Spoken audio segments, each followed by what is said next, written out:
Hello बच्चों, स्वागत है आपका मेरी यूट्यूब चैनल पे। आज हम शिक्षा निदेशालय द्वारा दी गई क्लास 6 की वर्कशीट 25 डिस्कस करेंगे, जिसका सब्जेक्ट है विज्ञान और डेट इस वर्कशीट की बच्चों 30 दिसंबर 2020। तो वर्कशीट को स्टार्ट करने से पहले आप सबसे मेरी रिक्वेस्ट है कि आप मेरे चैनल ऋषभ कंप्यूटर क्लासेस को सब्सक्राइब कर दें, ताकि जब भी मैं नई वीडियो डालूँ उसका नोटिफिकेशन आपको साथ के साथ मिल जाए और जल्दी से जल्दी बच्चों मेरे सब्सक्राइबर 30K तक पहुँच जाए बच्चों। तो आज हम आपकी साइंस की वर्कशीट पढ़ें और आपकी जो 30 दिसंबर की जो आपकी इंग्लिश की वर्कशीट है वो भी मैं अपने यूट्यूब चैनल पे डाल चुकी हूँ। आप इस वीडियो के डिस्क्रिप्शन में जाके उस वीडियो पे क्लिक करके जल्दी से जल्दी आप अपनी इंग्लिश की वर्कशीट को भी कंप्लीट कर ले बच्चों। तो देखते हैं आज की वर्कशीट। आज की वर्कशीट में हम पढ़ेंगे सजीव एवं उनका परिवेश।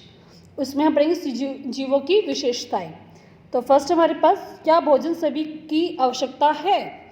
तो सजीवों को उनके अंदर होने वाले अन्य जैव प्रक्रमों के लिए ऊर्जा की आवश्यकता है, जिसके लिए भोजन जरूरी है। तो इट मीन्स क्या है कि सभी जो जीव हैं, सजीव हैं, उनके लिए भोजन जरूरी है, क्योंकि जो हमारे बॉडी के अंदर जैव परिक्रम होते हैं उसके लिए क्या हमें ऊर्जा चाहिए होती है। वो ऊर्जा हमें किससे मिलती है? भोजन से मिलती है। भोजन वृद्धि में सहायता करते हैं। इसी प्रकार पौधे में भी वृद्धि के लिए अपना भोजन प्रकाश संश्लेषण क्रिया द्वारा तैयार करते हैं।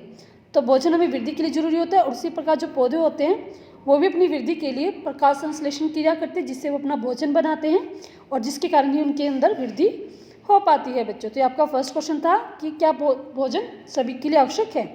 तो नेक्स्ट क्वेश्चन इसमें है, क्या सभी जीवों के लिए सभी जीवों में क्या सफिशिएंट होता है? क्या सभी सजीव जो हैं सांस लेते हैं? तो देखते हैं इसको। सफिशिएंट सभी जीवों को जिंदा रहने के लिए आवश्यक है। ग्रहण किए गए भोजन से सफिशिएंट के द्वारा ही हमारे शरीर को ऊर्जा मिलती है। तो इट मीन्स क्या है कि जो हम भोजन लेते हैं वो उसमें जो ऊर्जा हमें कैसे मिलती है? जब हम सांस लेते हैं। कुछ जंतुओं में गैस आदान प्रदान का तरीका भिन्न होता है, और जो हम सांस लेते हैं उसमें क्या गैस का आदान प्रदान होता है। तो अलग अलग जीवों में वो गैसों का आदान प्रदान का तरीका अलग अलग होता है। जैसे कि हम देखेंगे अभी, जैसे केंचुआ क्या त्वचा द्वारा सांस लेता है, मछली गिल्स के द्वारा जल में घुली हुई ऑक्सीजन अवशोषित कर लेती है। और जो मछली होती है जिसके पास गिल्स होते हैं उसमें क्या करती है, उसकी हेल्प से वो जो पानी में घुली हुई ऑक्सीजन होती है उसको वो ले लेती है। ठीक है, जो नेक्स्ट है, इसी प्रकार पौधे भी गैसों का आदान प्रदान मुख्यतः पत्तियों द्वारा करते हैं। जो पौधे होते हैं वो भी पत्तियों के द्वारा अपना गैसों का आदान प्रदान करते हैं। पत्तियों में छोटे छोटे छिद्र होते हैं जिसे हम स्ट्रोमेटा कहते हैं, जिनसे वायु अंदर आती है और ऑक्सीजन बाहर निकलते हुए कार्बन डाइऑक्साइड का प्रयोग करती है। और जो हमारे पौधे होते हैं वो भी क्या करते हैं? सांस लेते हैं। वो किसके द्वारा सांस लेते हैं? वो पत्तियों के द्वारा लेते हैं, और उसमें छोटे छोटे छिद्र होते हैं जो क्या करते हैं? ऑक्सीजन को बाहर लेते हैं और कार्बन डाइऑक्साइड को अंदर लाने में मदद करते हैं। ठीक है, तो आगे देखते हैं हम, क्या सजीवों में वृद्धि होती है? तो सभी सजीवों में दिन प्रतिदिन वृद्धि होती है। वृद्धि के रूप में सजीव के आकार में बदलाव आता है। तो हम ये देखते हैं कि क्या सभी जीवों में वृद्धि होती है? हाँ, सभी जीवों में वृद्धि होती है। जैसे जैसे हम वृद्धि होती है तो उनके जो आकार और सजीव के आकार में बदलाव आता है। ठीक है, तो आप देखिए, जैसे छोटा था फिर थोड़ा बड़ा हुआ, फिर थोड़ा बड़ा हुआ, फिर ये बड़ा होता चला गया। तो आगे हम देखते हैं इसको। तो इट मीन्स क्या है कि सभी सजीवों में वृद्धि होती है। तो एक क्वेश्चन हमारा ऊपर छूट गया था, ये देखते हैं इसको। आओ अभ्यास करें। नीचे देखिए, जीव भोजन में क्या खाते हैं? तो हमें जैसे बिल्ली है, ये चींटी है और ये हिरन है। हमें देखना कि भोजन के रूप में क्या क्या खाती हैं। तो हम जैसे इसको लिखेंगे, फर्स्ट चूहे। चूहे क्या खाते हैं बच्चों? ये खाते हैं बच्चों, रोटी खाते हैं। तो इसमें आप लिखेंगे रोटी। ठीक है, और जो हमारा बिल्ली था वो क्या खाती है हमारी? वो चूहे और रोटी खाती है। और जो हमारी चींटी है वो क्या खाती है? मीठा भोजन खाती है। और जो नेक्स्ट हमारे पास हिरन, वो घास और हरी पत्ती खाती है। तो आप ये तीनों क्वेश्चन अपना कंप्लीट कर लेंगे बच्चों। ठीक है, तो आप लिख लेंगे इसमें। फर्स्ट में आप लिखेंगे चूहे, मीठा भोजन, और ये घास और हरी पत्तियाँ खाती हैं। नेक्स्ट हम देखते हैं, श्वसन और सांस की प्रक्रिया में क्या अंतर होता है?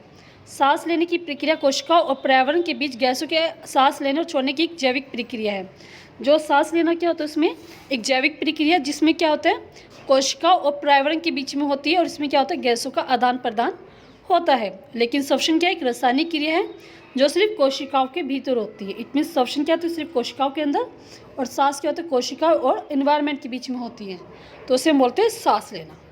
ठीक है, तो नेक्स्ट हमारे पास किन्हीं 5 चीज़ों के नाम लिखिए जिनमें वृद्धि नहीं होती। तो किन में वृद्धि नहीं होती बच्चों? जो निर्जीव वस्तुएं होती हैं तो इनके नाम आप लिखेंगे मेज, कुर्सी, अलमारी, बोतल और दरवाजे। ये सभी क्या है? निर्जीव वस्तु है और इनमें कभी भी ग्रोथ नहीं होती, वृद्धि नहीं होती। तो आप ये पाँचों के पाँचों नाम इसमें लिख लेंगे, मेज, कुर्सी, अलमारी, बोतल और दरवाजा। लास्ट क्वेश्चन देखते हैं इस वर्कशीट का। सांस लेना एक डैश प्रक्रिया जबकि श्वसन एक डैश प्रक्रिया। तो सांस लेना हमने अभी पढ़ा है कि सांस लेना क्या है? एक जैविक प्रक्रिया है, तो आप इसमें लिखेंगे जैविक। जबकि श्वसन लेना क्या है? एक रासायनिक क्रिया है, तो इसमें आप लिखेंगे रासायनिक क्रिया। ठीक है, तो फर्स्ट में आप लिखेंगे जैविक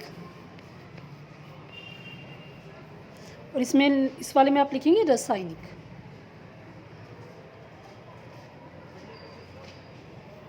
इसमें आप लिख लेंगे जैविक, इसमें आप लिखेंगे रासायनिक। तो पूरी वर्कशीट बच्चों हमारी कंप्लीट हो गई। अगर आपको वर्कशीट अच्छी लगी है तो लाइक कर दे, शेयर कर दे और सब्सक्राइब करना ना भूलें मेरे चैनल को। कमेंट करके बताइए कि आपको वीडियो कैसी लगी। थैंक यू बच्चों, हैव ए नाइस डे।